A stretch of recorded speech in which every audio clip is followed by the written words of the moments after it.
ಏನ್ ಮಾಡೋದು ಗೊತ್ತಾಗ್ತಾ ಇಲ್ಲ. ಅವಳು ನನ್ನ ಮತ್ತೆ ಮೈನನ್ ಜೀವನದಲ್ಲಿ ಶಕುನಿ ಕೆಲಸ ಮಾಡ್ತಾ ಇದ್ದಾಳೆ ಮೇಡಮ್.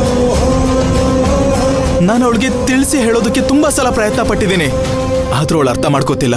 ತುಳಸಿ ಅರ್ಥ ಮಾಡ್ಕೊಂಡಿಲ್ಲ ಅಂದ್ರೂ ಆಯ್ತು, ಆದ್ರೆ ನಿಮ್ಮಮ್ಮ ಆದ್ರೂ ಅರ್ಥ ಮಾಡ್ಕೋಬೇಕಲ್ವಾ? ಅದರಿ ಮೇಡಮ್ ಅವರ ಧ್ರುವ ಹೇಳಕತ್ತಿದ್ದು ಅದನ್ನ ರೀ. ಆ ತುಳಸಿ ಅವ್ರ ಅಮ್ಮನ ಮನಸ್ಸ ಹಾಳು ಮಾಡಿಬಿಟ್ಟಾರಿ ಎಲ್ಲ. ಊರ್ ತುಂಬಾ ಇಂಥವ್ರ ಜಗ್ಗು ಮಂದಿ ತುಂಬ್ಕೊಂಡ್ಬಿಟ್ಟಾರಿ ಈಗ. ಮಮ್ಮಕ್ಕ ಹೇಳೋರು 1000 ಹೇಳ್ತಾರ ಮಮ್ಮ, ಆದ್ರೆ ಕೇಳೋರ್ಗೆ ಸ್ವಲ್ಪ ಬುದ್ಧಿ ಇರ್ಬೇಕಲ್ವಾ? ಆ ಕಡೆ ತುಳಸಿ ನಮ್ಮಮ್ಮನ್ಗೆ ಯೋಚನೆ ಮಾಡೋದಕ್ಕೂ ಅವಕಾಶ ಮಾಡ್ಕೊಡ್ತಿಲ್ಲ ಮೇಡಮ್. ಖಂಡಿತವಾಗಿ ಮೈನಾ ಮನೆಗೆ ಬರ್ಲೇಬಾರ್ದು ಅಂತ ಹೇಳ್ತಾ ಇದ್ದಾರೆ. ಇದ್ರಲ್ಲಿ ನಿಮ್ಮಿಬ್ರಿಗೂ ಸಂಬಂಧ ಇದ್ರೂ ಪರವಾಗಿಲ್ಲ, ಆದ್ರೆ ಇದ್ರಲ್ಲಿ ರಾಧನ್ ಜೀವನ ಇದೆಯಲ್ಲ, ಯಾವ ಕಡೆ ನೋಡಿದ್ರು ಮುಳ್ಳಿನ ಹಾದಿ ಮ್ಯಾಗ ಬೇಲಿ ಹಾಕ್ದಂಗಾಗೈತ್ರಿ ಮೇಡಮ್ ಅವರ. ಈ ಕಡೆ ಹೊರಗೆ ಹೋಗಕ್ಕೂ ದಾರಿ ಇಲ್ಲ, ಒಳಗ್ ಬರಾಕೂ ದಾರಿ ಇಲ್ದಂಗಾಗೈತ್ರಿ. ಒಂದೇ ಒಂದ್ ದಾರಿ ಇದೆ, ಅದೊಂದೇ ನನ್ಗಿರೋ ದಾರಿ. ನಾನ್ ತೀರ್ಮಾನ ಮಾಡಾಯ್ತು ಮೇಡಮ್. ತೀರ್ಮಾನನಾ? ಯಾವ ತೀರ್ಮಾನ? ಏನ್ ತೀರ್ಮಾನ ಮಾಡಿದೀರಾ? ಹೇಳಪ್ಪ ಧ್ರುವ, ಏನ್ ನಿರ್ಧಾರ ಮಾಡಿದ್ಯಾ ನೀನು? ಸೆಪರೇಟ್ ಆಗಿ ಮನೆ ಮಾಡೋದು, ಸೆಪರೇಟ್ ಆಗಿ ಮನೆ ಮಾಡೋದು, ಸೆಪರೇಟ್ ಆಗಿ ಮನೆ ಮಾಡೋದು, ಸೆಪರೇಟ್ ಆಗಿ ಮನೆ ಮಾಡೋದು, ಸೆಪರೇಟ್ ಆಗಿ ಮನೆ ಮಾಡೋದು. ಸೂಪರ್ ಸೂಪರ್ ಅಲ್ರಿ ಮೇಡಮ್ ಅವರ. ನಿಮ್ಗೇನ್ ತಲೆ ಕೆಟ್ಟಿದ್ಯಾ? ಏನ್ ಸೂಪರು? ದೀಪಕರ್ ಅಪ್ಪ ಅಮ್ಮ ಏನ್ ಹೇಳಿದ್ರು ಹೇಳು? ನೀವು ಯಾವ ಮನೆಗೆ ಬದುಕ್ತೀರಿ ಅನ್ನೋದು ಮುಖ್ಯ ಅಲ್ಲ, ಇಬ್ರು ಒಟ್ಟಿಗೆ ಬದುಕ್ಬೇಕನ್ನೋದು ಅಷ್ಟೇ ಹೇಳಿದ್ರು ತಾನೆ? ಇಲ್ಲ, ನೀವು ಬಾಳ್ವೆ ಮಾಡೋದಾದ್ರೆ ದೊಡ್ಡೋರ್ ಜೊತೆ ಸೇರಿ ಬಾಳ್ವೆ ಮಾಡಿ ಅಂತಾನೆ ಹೇಳಿದ್ದು. ಇಲ್ವಲ್ಲ, ಅವ್ರ ಆತರ ಏನು ಹೇಳಲಿಲ್ಲ. ಇಲ್ಲ ಧ್ರುವ, ಅವ್ರು ಹೇಳಿದ್ರು ಹೇಳ್ದೇ ಇದ್ರು ನೀವ್ ಸಪರೇಟ್ ಆಗಿ ಮನೆ ಮಾಡ್ಕೊಂಡು ಹೋಗೋದು ಸರಿ ಹೋಗಲ್ಲ. ಯಾಕೆ ಮೇಡಮ್ ಸರಿ ಇರಲ್ಲ? ಈಗ ನೀನ್ ಯಾವ್ದೇ ನಿರ್ಧಾರ ಮಾಡಿದ್ರು ಮೈನನ್ ಪರಿಸ್ಥಿತಿನ ಮನ್ಸಲ್ಲಿ ಇಟ್ಕೊಂಡು ನಿರ್ಧಾರ ಮಾಡ್ಬೇಕು. ಇಂಥ ಪರಿಸ್ಥಿತಿಯಲ್ಲಿ ನೀನ್ ಮೈನನ್ ಜೊತೆ ಹೋಗಿ ಸಪರೇಟ್ ಆಗಿರೋದು ಸರಿ ಇರಲ್ಲ.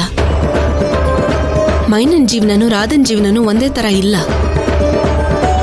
ಏನೇ ಹೇಳಿದ್ರು ರಾಧನ್ ಮದ್ವೆನ ದೊಡ್ಡೋರ್ ನೋಡಿ ಮದ್ವೆ ಮಾಡಿರೋದು. ನಾಳೆ ದಿನ ಒಳ್ಳೇದು ಕೆಟ್ಟದ್ದು ಆದ್ರೆ ಎಲ್ರೂ ಮುಂದೆ ಬರ್ತಾರೆ. ಮೈನನ್ನು ಧ್ರುವ ಸಪರೇಟ್ ಆಗಿ ಹೋಗ್ಬಿಟ್ರೆ ಆತರ ಆಗಲ್ಲ. ಮೊದ್ಲೇ ನಮ್ ಮಾತ್ ಕೇಳ್ದೆ ಮದ್ವೆ ಮಾಡ್ಕೊಂಡ್ಬಿಟ್ರು ಅಂತ ಎಲ್ರೂ ಕೂಗಾಡ್ತಿದ್ದಾರೆ. ಮೈನನ್ ಮೇಲೆ ಸಿಕ್ಕಾಪಟ್ಟೆ ಎಲ್ರೂ ಕೋಪದಲ್ಲಿದ್ದಾರೆ. ಈಗೇನಾದ್ರೂ ನಾವು ಬೇರೆ ಮನೆ ಮಾಡ್ಕೊಂಡು ಹೋದ್ರೆ ನನ್ ಮಗನ ನನ್ನಿಂದ ಒಂದೇ ಸಲ ಕಿತ್ಕೊಂಡ್ಬಿಟ್ಟೆ ಅಂತ ಅವ್ರು ನನ್ ಮೇಲೆ ಬೇಜಾರ್ ಮಾಡ್ಕೊಳಲ್ವಾ? ಧ್ರುವ, ನೀನೇನಾದ್ರೂ ಮೈನನ್ ಕರ್ಕೊಂಡು ನಿಮ್ ಮನೆಗೆ ಹೋದ್ರೆ, ಮನೆ ಬಿಟ್ಟು ಹೋದ್ಮೇಲೆ ನೀವಿಬ್ರು ಆ ಮನೇಲಿ ಇದ್ರೂ ಪರವಾಗಿಲ್ಲ, ಅದ್ರಲ್ಲಿ ಯಾವ ತಪ್ಪೂ ಇಲ್ಲ. ಆದ್ರೆ ಸಪ್ರೇಟ್ ಆಗಿ ಒಂದ್ ಮನೆ ಮಾಡ್ಕೊಂಡು ಹೋಗೋದು ನಿಮ್ಮಮ್ಮನ್ನ ಬಿಟ್ಟು ಹೋದ್ರೆ ಸರಿ ಇರಲ್ಲ. ನನ್ ಮಾತ್ ಕೇಳು. ಸರಿ ಬರಲ್ಲ ಅಂತ ಹೇಳ್ಕೊಂಡು ನಾವು ತಗೊಳ್ಬೇಕಾಗಿರೋ ನಿರ್ಧಾರನೆಲ್ಲ ಪಕ್ಕಕ್ಕಿಡ್ತಾ ಇದ್ರೆ ಇದು ಯಾವಾಗ ಮೇಡಮ್ ಸರಿ ಹೋಗೋದು? ಇದಕ್ಕೆಲ್ಲ ಒಂದು ಪರಿಹಾರ, ಒಂದು ದಾರಿ ಅನ್ನೋದಿರ್ಬೇಕಲ್ವಾ? ಇದಕ್ಕೆಲ್ಲ ಒಂದ್ ದಾರಿ ಇದೆ. ಸತ್ಯವತಿ ಹೇಳಿದ್ದಾರೆ.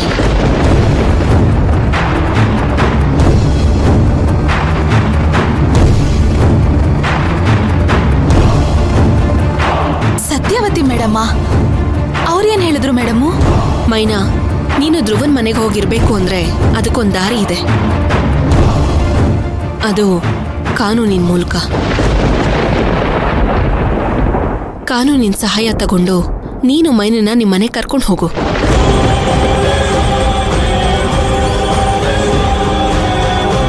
ಯಾರೇ ಆದ್ರೂ ಸರಿ, ಕಾನೂನಿಗೆ ತಲೆ ಬಾಗ್ಲೇಬೇಕು. ನೀವ್ ಹೀಗೆ ಹೆದರ್ಕೋತಿದ್ರೆ ನೀವಿಬ್ರು ಕೊನೆವರೆಗೂ ಬಾಳಕ್ಕೆ ಆಗಲ್ಲ. ನಿಮ್ಮಿಬ್ರಿಗೂ ಈಗಿರೋದು ಒಂದೇ ಒಂದ್ ದಾರಿ, ಅದು ಕಾನೂನು ಮಾತ್ರನೇ.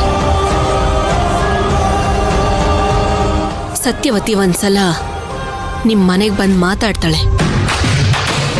ಅವಳ ಮಾತು ನಿಮ್ಮಮ್ಮ ಕೇಳ್ದೇ ಇದ್ರೆ ಕಾನೂನಿಗೆ ತಲೆ ಬಾಗ್ಲೇಬೇಕು. ನಿಮ್ಮಮ್ಮ ಮೈನನ್ನ ಮನೆ ಒಳಗ್ ಸೇರಿಸ್ಕೊಳ್ಳೇಬೇಕು.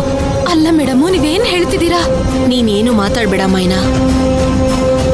ಧ್ರುವ, ಸತ್ಯವತಿ ನಾಳೆ ನಿಮ್ ಮನೆಗ್ ಬರ್ತಾಳೆ, ನಿಮ್ಮಮ್ಮನ ಹತ್ರ ಮಾತಾಡ್ತಾಳೆ. ಅದಕ್ಕೆ ನೀನ್ ರೆಡಿ ಆಗಿರ್ಬೇಕು. ಎಲ್ಲನೂ ಫೇಸ್ ಮಾಡಕ್ಕೆ ನೀನು ರೆಡಿ ಆಗಿರೋ ಧ್ರುವ.